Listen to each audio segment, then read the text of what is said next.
vote for him, and I still am opposed to him quite a few times, but I was proud that he did this, and I was just about to stand on my feet and clap and give him a standing ovation, and then I heard, well, but if I lose the vote, I'll probably go ahead and do the bombing anyway.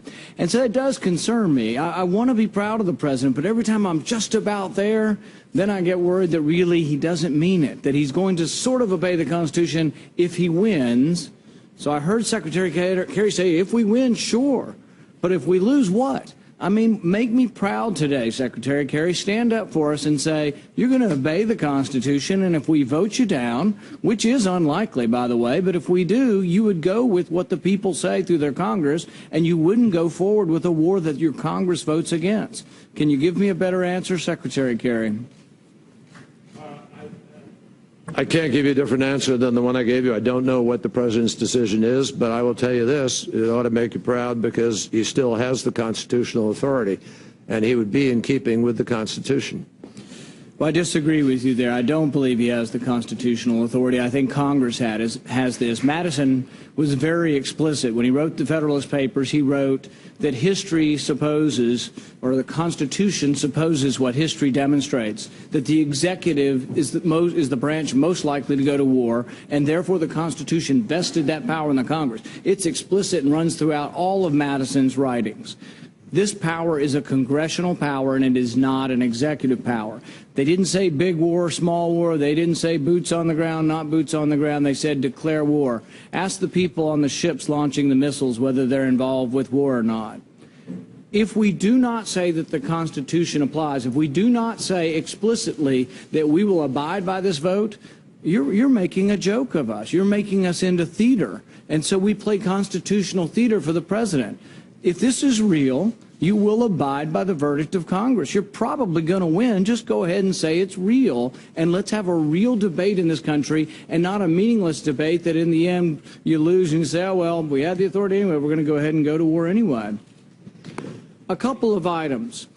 Senator, I assure you there's nothing meaningless, and there is everything real. Only if you adhere to what we vote on. Here. Only if our vote makes a difference. Only if our vote is binding is it meaningful. And I will leave to the man who was elected to be President of the United States the responsibility for telling you what his decision is if and when that moment came. But the president intends to win this vote, and he's not going to make prior announcements. We've had a lot of discussion about, whether or not we're going to make the world safer with this. Somehow we're going to have less chemical weapons. But I think that's an open question. And I think it's conjecture at best. You can say, oh, well, we think Assad will be less likely to launch chemical weapons after this.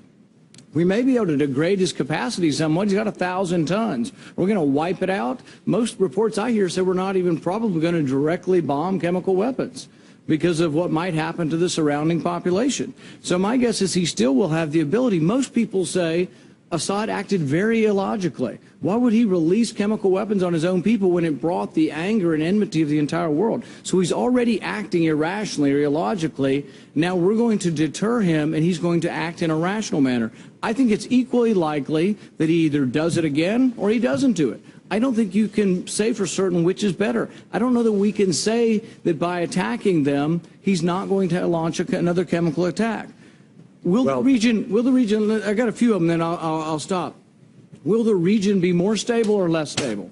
We all say we want stability in the Middle East, and stability in the Middle East is a national interest for our country. Will it be more stable or less stable? I frankly think there are equal arguments on both sides of that. Will Israel be more likely to suffer an attack on them, a gas attack or otherwise, or less likely? I think there's a valid argument for saying they'll be more likely to suffer an attack if we do this. Will Russia be more likely or less likely to supply more arms and get more heavily involved in this? I think there's a valid argument that they may become more likely to be involved. Iran, more likely or less likely to be involved with this? If Iran gets involved, more likely or less likely that Israel launches a reprisal attack on Iran? There are all kinds of unknowns that I can't tell you absolutely the answer, and neither can you. But I think there's a reasonable argument that the world may be less stable because of this, and that it may not deter any chemical weapons attack.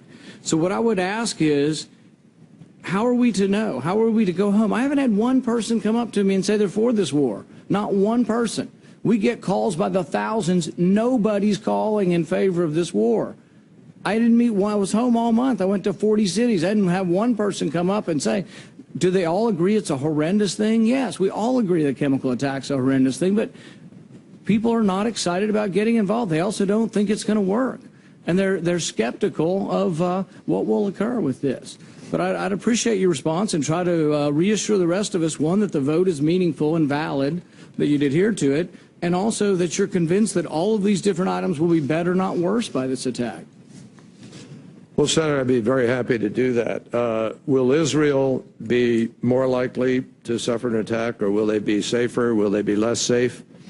I can make it crystal clear to you that Israel will be less safe unless the United States takes this action. Iran and Hezbollah are two of the three biggest allies of Assad.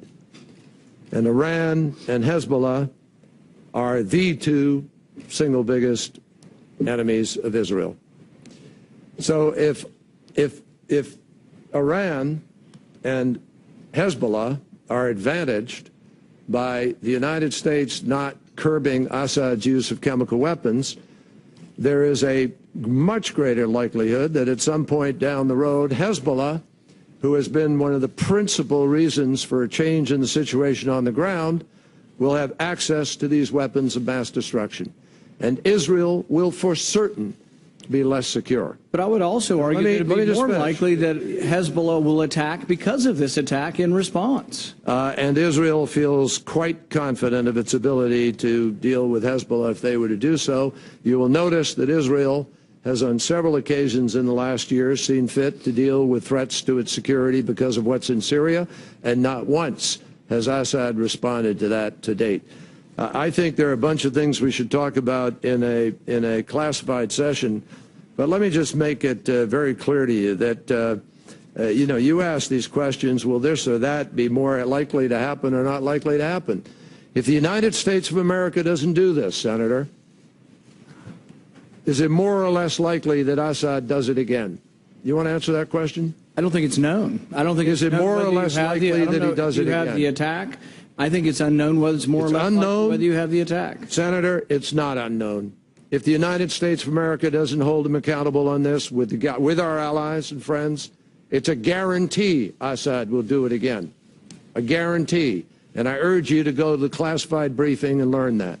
Secondly, let me just point out to you that with respect to this question of Americans wanting to go to war, you know, you got three people here who have been to war. You got John McCain, who's been to war.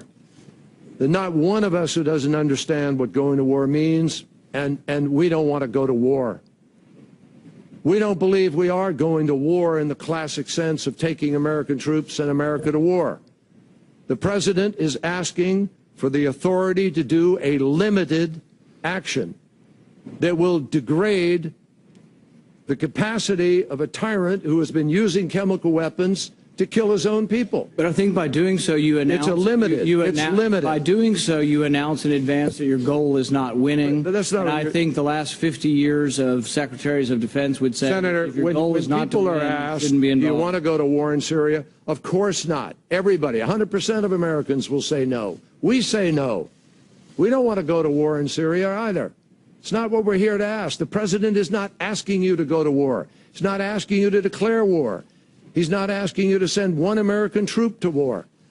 He's simply saying we need to take an action that can degrade the capacity of a man who's been willing to kill his own people by breaking a nearly 100-year-old prohibition. And will we stand up and be counted to say we won't do that?